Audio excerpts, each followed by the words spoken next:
Hello and welcome to the Dissect and Connect podcast. I'm your host, Mike Wade.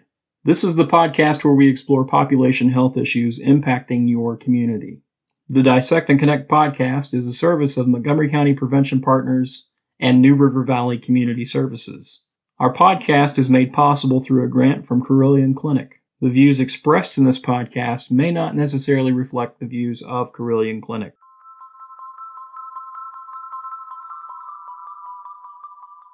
Leanna Craig is the West Region Director with the Virginia Department of Veterans Services, Virginia Veteran and Family Support Program. Leanna leads a regional team that monitors and coordinates behavioral health, rehabilitative, and support services for veterans, service members, families, and caregivers. She serves on many statewide and national initiatives supporting this population, and has also spent time on local and statewide critical incident stress management teams. Leanna herself is a military spouse and understands firsthand the sacrifices felt by military families in the active duty, guard, and reserve components. Leanna holds a master's degree in human services and executive leadership, as well as a degree in organizational management and police science. Leanna, thank you, and welcome to the Dissect and Connect podcast. Thank you for having me. Yeah, we are honored to have you here. I want to start off by asking you the same question that I'm asking of all of our guests recently. How have you personally been impacted by the COVID-19 pandemic? Well, personally, I am a people person and I am on the go a lot. I travel a lot with my job and personally. So having that kind of shutdown mode was definitely a change for me. But I've adapted and I've been able to, figure out other ways to do things. It's also given me some downtime that I probably needed that I didn't realize I needed. I'm just a people person. I like being out and about in the community and with family and friends and coworkers and, working with all of the initiatives that we have going on with our program. It's, exciting and energizing to travel across the state and the region and meet with people and get those ideas and creative juices flowing in person. So figuring out how to do that virtually and make it as effective has definitely been a challenge and transition. But I think we've persevered as much as we can. So it's definitely been an adjustment. Yes. Hey, for those who are listening and aren't familiar with your program, could you give us an overview of the Virginia Veteran and Family Support Services Program? Did I say that right? Sure, yes. So we serve under the Virginia Department of Veterans Services. We are a state program, not a federal or national program. We oftentimes get confused with the VA. But under the Virginia Department of Veterans Services, there are different service lines. Our service line is Virginia Veteran and Family Support. We provide behavioral health, rehabilitative, and supportive services to service members, veterans, families, and their caregivers. Within that, we serve on a lot of statewide initiatives with other agencies and departments, as well as national initiatives, including the Governor's Challenge to prevent suicide amongst the SMVF population, our VISR pilot, which is the Virginia Identify, Screen, and Refer program that collaborates with DBHCS and the CSBs. To identify the SMVF population in the communities and refer them for appropriate care. We work closely with the VA, medical centers, and private providers throughout the state, and specifically in the West region. We also have a Together with Veterans national initiative that serves Southwest Virginia that we host out of Withville that works with many of our community partners to provide that peer community veteran support throughout the community as well. We do a lot of trainings. We do a lot of mental health first aid, assist, military culture competency trainings. In our service line, we have peer support services. So we have peer support specialists in our program that work hand in hand with veterans, just needing some help, pushing through a little more with whatever their needs might be, whether that's counseling, referrals to our benefits offices, things of that nature. We also have our justice involved specialists that work with those who are incarcerated or recently coming out of incarceration. And then we work with our Mission Healthy Family and Mission Healthy Relationship programming, which is on hold right now due to COVID. Right, right. You do a lot. Yes, it is a very, very comprehensive program.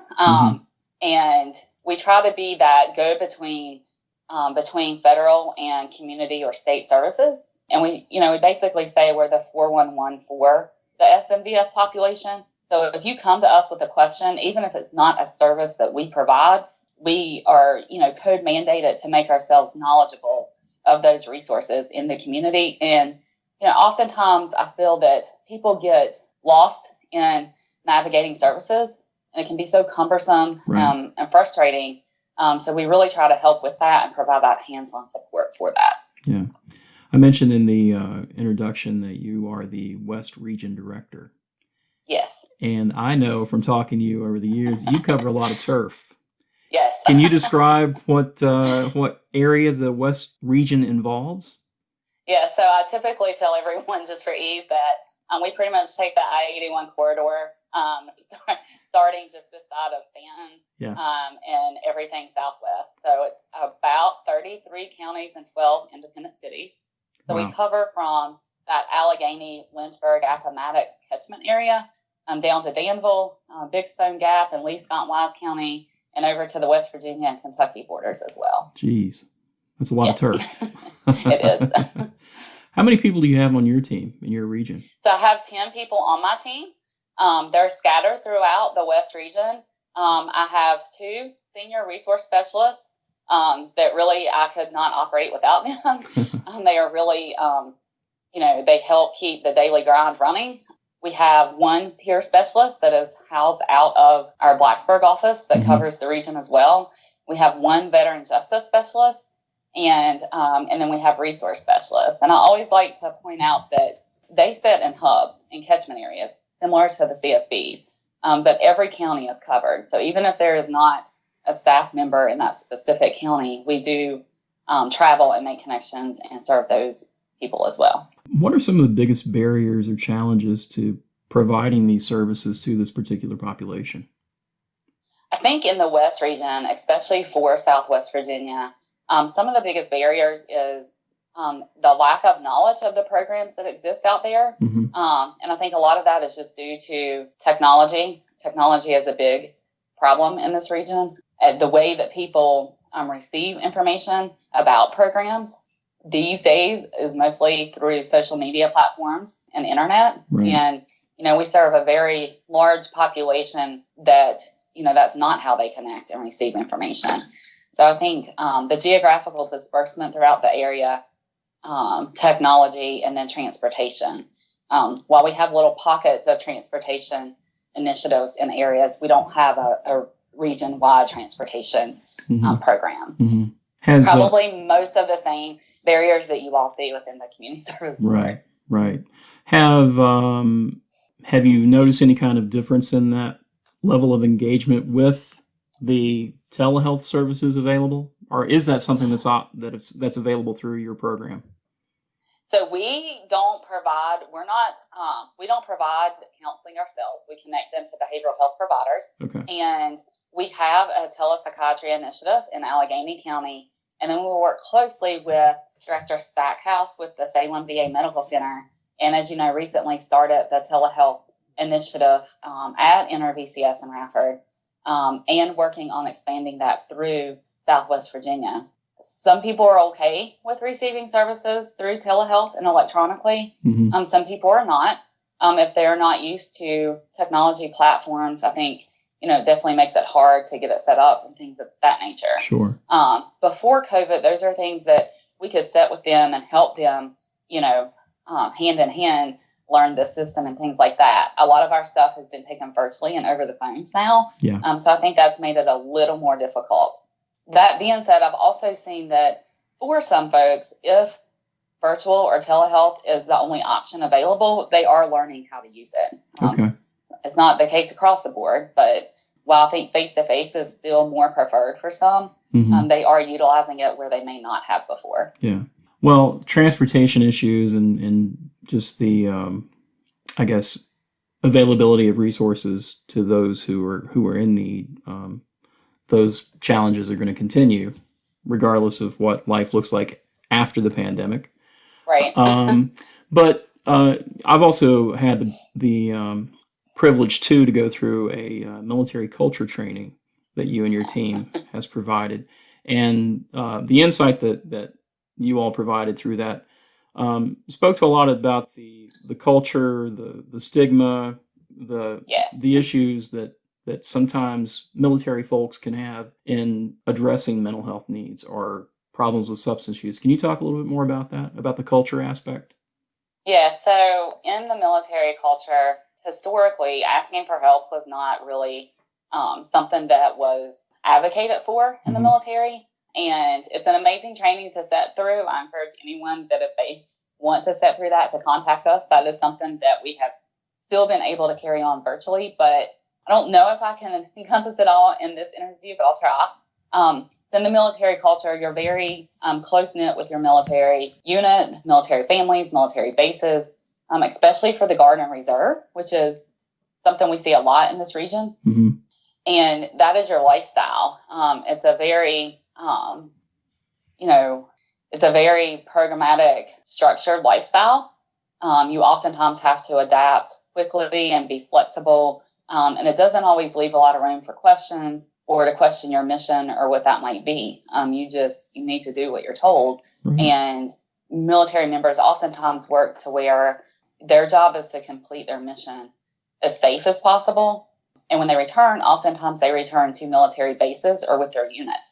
When you transition out of the military or you're in the Guard and Reserve and you return to rural Southwest Virginia, you're not in that culture anymore. You may have lived in that culture for 18 months, and that's what you quickly adapted to. And then all of a sudden, you're not in that culture anymore. Mm-hmm. On the civilian side, you oftentimes don't have a structured way of doing things or how to promote within your organization and things of that nature. The military is very structured when it comes to that. And I think oftentimes out of transition, it's easy for people to lose their identity, to really know what their value is and their way forward. Mm-hmm. And I think that brings a lot of challenges. And then I also think the rural nature with just not being near military bases, not being near that environment, brings its own set of challenges as well. Yeah.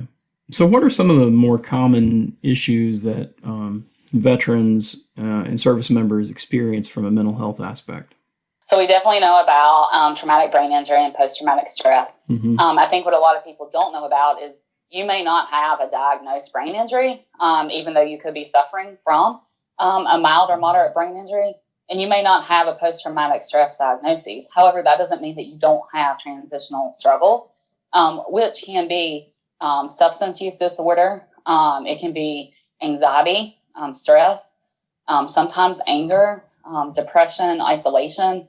So some of those combat and transitional stressors that don't necessarily fit in that post-traumatic stress category. Mm-hmm. Treated people can definitely thrive in their community and for the remainder of their life. The problem is when it goes untreated or they're not connected to supports, sometimes those things can spiral and be detrimental to the way they survive in their community. Yeah. You obviously work with younger service members and veterans, but you also work with some older folks. Yes. I'm sure. Can you just talk about some of the challenges from a generational perspective with working with these folks? Yes. So I feel like the younger era is more adapted to having services available for them, knowing where to go get those services, even if they need help getting them. Mm-hmm. The military is trying to create an environment where it's okay to ask for help. So there's that piece to it. There's a lot of programs and services available for them during and after their transition for the military that the older generation did not have. I think there's also a community support aspect that we have now for all veterans. However, that older generation didn't always have that community support and respect. Right. And so oftentimes, it's chipping away years of not maybe wanting to self-identify that you're a veteran because you don't know how you're going to be perceived, mm-hmm. or not wanting to talk about what you do or how you served. And it takes a lot, for someone to undo 40 years of keeping that bottled up. Yeah. We also know, too, just from reading different reports and studies that suicide is a significant issue. I think it's 22 folks, military people each day who die by suicide. Yes. Can you talk a little bit about that concern? Yeah, so We, through SAMHSA and VHA, joined a couple years ago the Governor's Challenge to prevent suicide. This has included a lot of community partners, a lot of state agencies, as well as federal agencies. And the work we've done has definitely been to review data, to look at the trends, to figure out how we can help within this. And, helping at a global perspective versus an individual perspective is very different. But through that, we've been able to train providers on military culture to better understand. We've been able to implement, like I said before, the VISR project pilot that NRVCS is a piece of, where we identify, screen, and refer. And so what we see is really connecting those people to services, making sure they have social support, whether that be a family member or a friend, and then also helping to bridge the gap and barriers in between the different services they may need. They may need VA services for some things, but local community services for others. And federal, state, and local agencies don't always, connect with each other. They don't always have a smooth referral process. So we've worked very hard to bridge those barriers to services. And we've definitely done a lot of work around lethal means safety.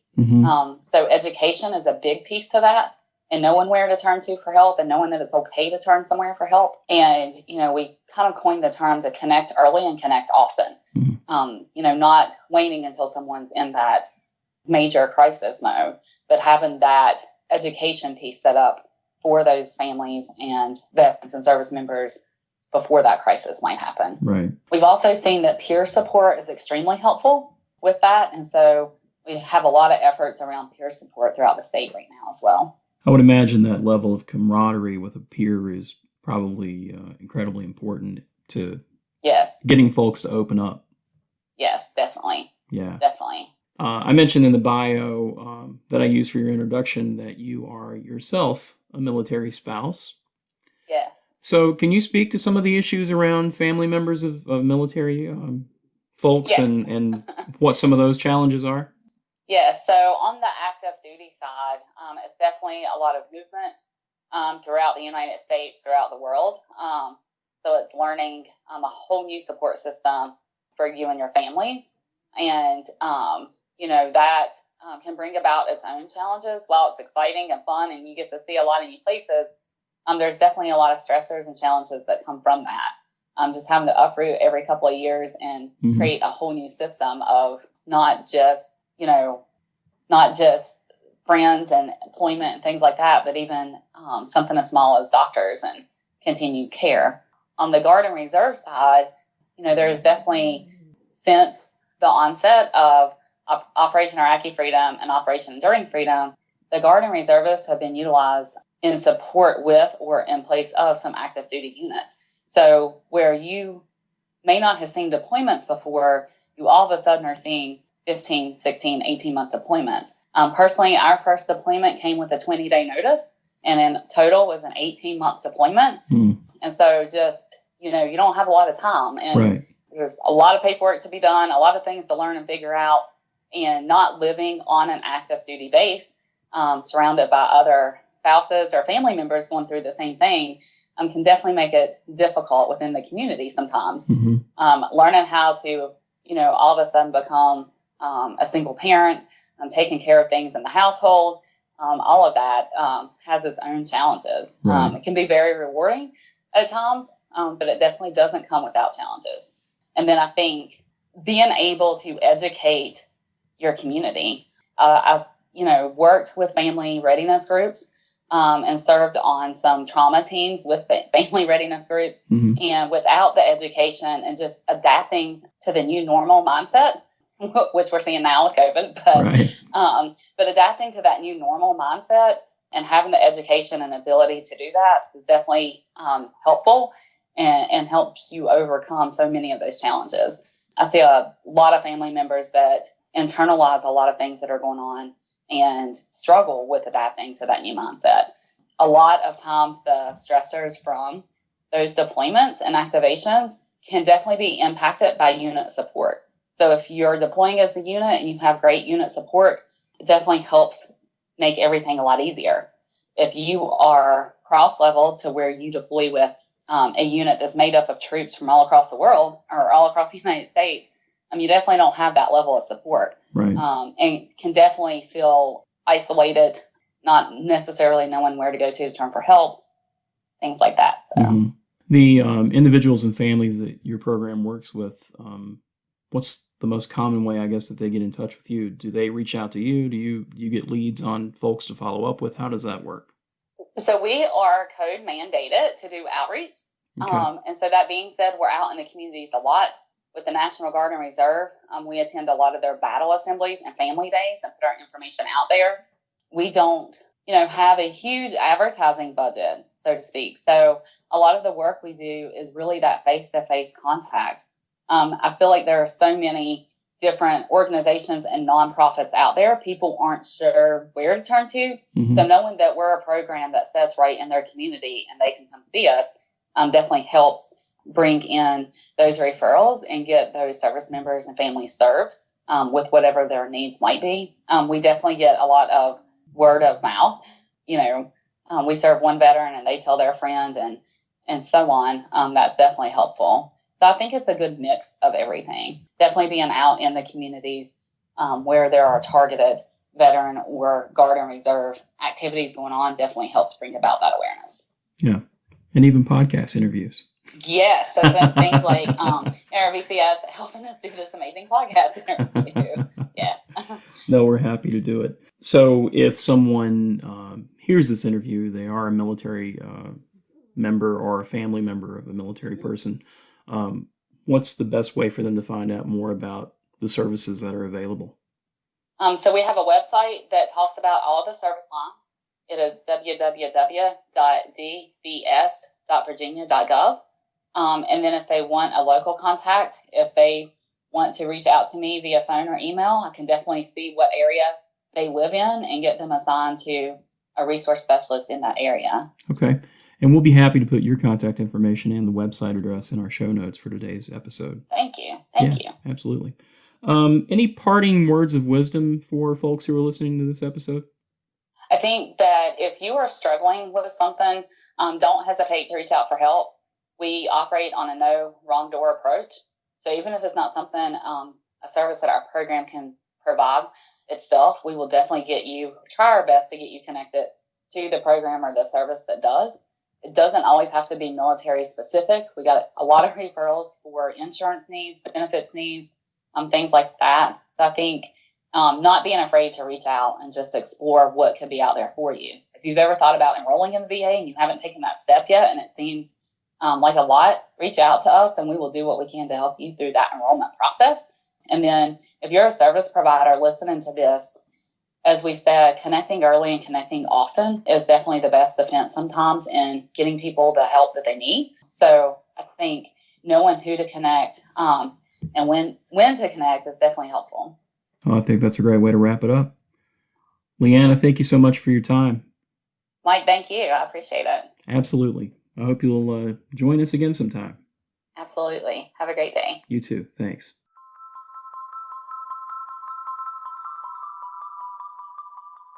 We hope you've enjoyed this episode of the Dissect and Connect podcast. To learn more about Montgomery County Prevention Partners or New River Valley Community Services, be sure to check us out on Facebook or visit nrvcs.org/podcast.